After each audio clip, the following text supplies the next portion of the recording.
Hello दोस्तों, आज के इस वीडियो में हम एमपी व्यापम सब इंजीनियर एमपी ड्राफ्टमैन जेई के जो आपके 2015 से लेकर अब तक के जितने भी एग्ज़ाम हुए हैं उसमें आपके बिल्डिंग मटेरियल से जितने भी क्वेश्चन पूछे गए हैं आज हम उसका पार्ट 2 करेंगे। तो प्लीज़ आप लोग वीडियो को पूरा देखिएगा। अगर आप हमारे चैनल पर नए हैं तो चैनल को सब्सक्राइब करिएगा।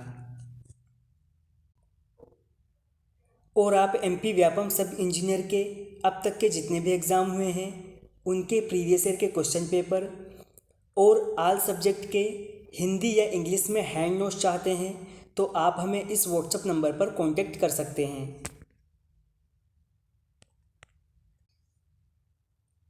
पहला क्वेश्चन है, the mixture of different ingredients of cement is burned, यानी सीमेंट के जितने भी इंग्रेडिएंट होते हैं उनके मिक्सर को किस टेम्परेचर पर जलाया जाता है।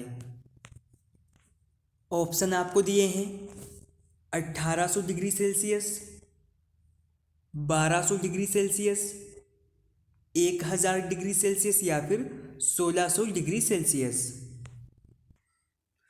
अब हम यहाँ सीमेंट से संबंधित कुछ और पॉइंट डिस्कस करेंगे।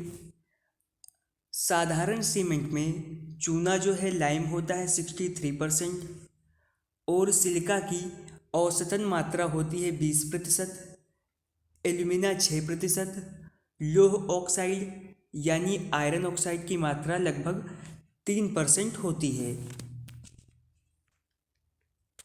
और इसके साथ साथ सल्फर ट्राईऑक्साइड और मैग्नीशिया की औसत मात्रा 1.5 से लेकर 2% तक होती है।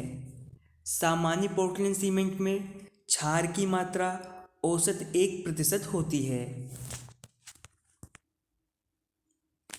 अगर आपसे पूछा जाए कि आपकी जो साधारण ओपीसी सीमेंट होती है उसमें ट्राई कैल्शियम एल्यूमिनेट की मात्रा कितनी होती है, तो ये मात्रा होती है 8 से लेकर 12%। और अगर हम बात करें टेट्रा कैल्शियम एल्यूमिनेफेराइड की तो इसकी मात्रा जो है 6 से लेके 10 के बीच होती है। इसके साथ 2 पॉइंट और कवर करके चलेंगे। अगर बात करें ट्राई कैल्शियम सिलिकेट की तो इसकी मात्रा होती है 30 से लेके 50% और डाई कैल्शियम सिलिकेट की 20 से लेके 45% तक होती है। और आपका लास्ट पॉइंट जो है वो आपके क्वेश्चन में पूछा गया है कि सीमेंट के निर्माण हेतु प्रयुक्त कच्चे पदार्थों को 1600 डिग्री सेल्सियस ताप पर जलाकर तैयार किया जाता है। तो ये सभी पॉइंट्स बहुत ही इंपॉर्टेंट हैं। ऑप्शन डी आपका सही रहेगा।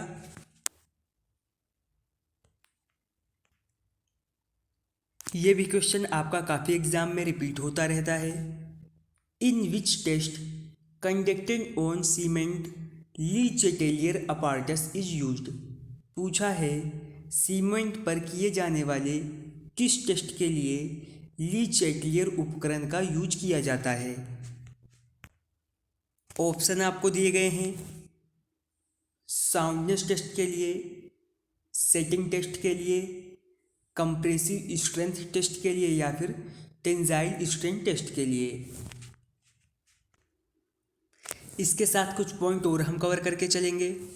अगर हम बात करें ली चेटेलियर विधि की तो इसके द्वारा सीमेंट की निर्दोषिता परीक्षण या प्रसार ज्ञात करने के लिए ये टेस्ट किया जाता है, यानी सीमेंट का साउंडनेस टेस्ट और एक्सपेंशन ज्ञात करने के लिए किया जाता है। इस टेस्ट में सीमेंट में प्रेजेंट मुक्त अवस्था में जो लाइम होता है उसका पता लगाया जाता है। अगर हम बात करें कि आपका जो साधारण पोर्टलैंड सीमेंट होता है उसमें एक्सपेंशन जो है प्रसार किससे ज़्यादा नहीं होना चाहिए, तो ये प्रसार जो है 10 mm से ज़्यादा नहीं होना चाहिए। और इसके साथ साथ जो आपकी शीघ्र जमने वाली सीमेंट होती है उसमें ये प्रसार 5 mm से ज़्यादा नहीं होना चाहिए। सीमेंट के साउंडनेस टेस्ट का पेस्ट बनाने के लिए सीमेंट में 0.78 पानी मिलाया जाता है। ये सभी पॉइंट जो है आपके एग्ज़ाम के पॉइंट ऑफ व्यू से बहुत ही इम्पोर्टेंट हैं। ये भी आपका मोस्ट इम्पोर्टेंट क्वेश्चन है। Which of the following statement is incorrect with respect to first class brick. आपकी जो पहली क्लास की ब्रिक होती है उसके विषय में निम्न में से कौन सा कथन असत्य है। ऑप्शन ए है आपका, no impression should be left on the brick when a scratch is made by a fingernail. नाखून से खरोंचने पर ईंट पर कोई भी निशान नहीं बनना चाहिए। ऑप्शन बी है आपका, ए मेटेलिक और ringing sound should come when two bricks are struck against each other.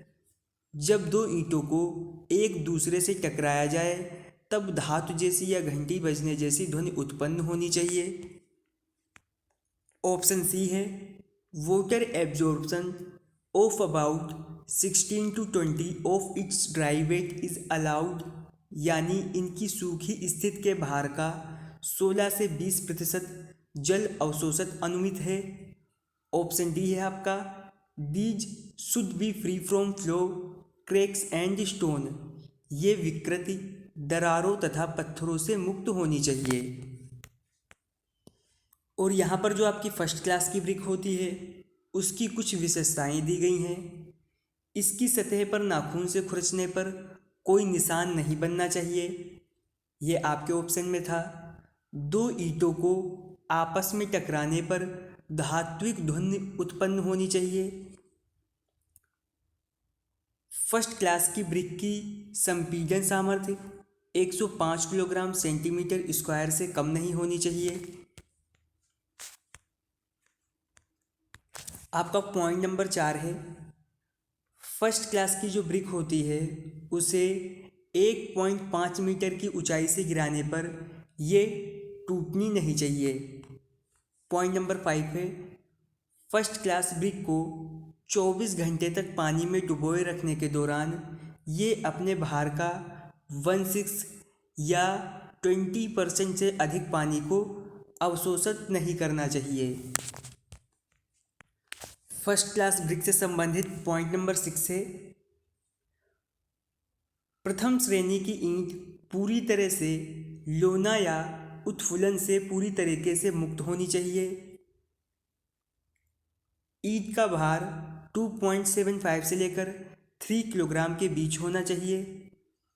ईंट का जो रंग है वो विशेष रूप से लाल होना चाहिए। लास्ट पॉइंट है आपका, ईंट के माप में मानक माप से ±3 mm से अधिक का वेरिएशन नहीं होना चाहिए। ये सभी पॉइंट भी आपको याद रखने होंगे। तो इस क्वेश्चन में आपके दिए गए कथन में से असत्य कथन हो जाएगा ऑप्शन सी।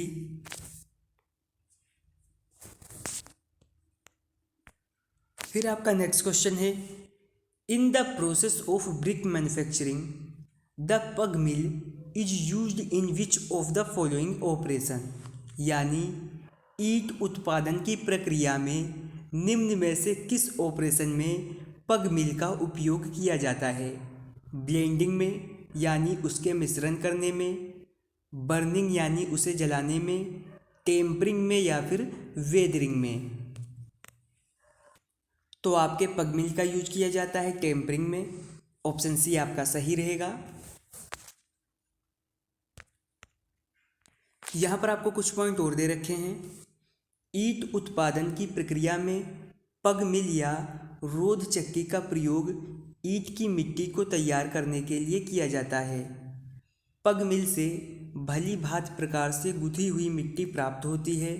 अगर बात करें पग मिल का जो ऊपरी व्यास होता है ये होता है 1.20 मीटर और इसके नीचे का डाया होता है 0.90 मीटर और इसकी हाइट 1.5 से लेकर 2 मीटर तक होती है।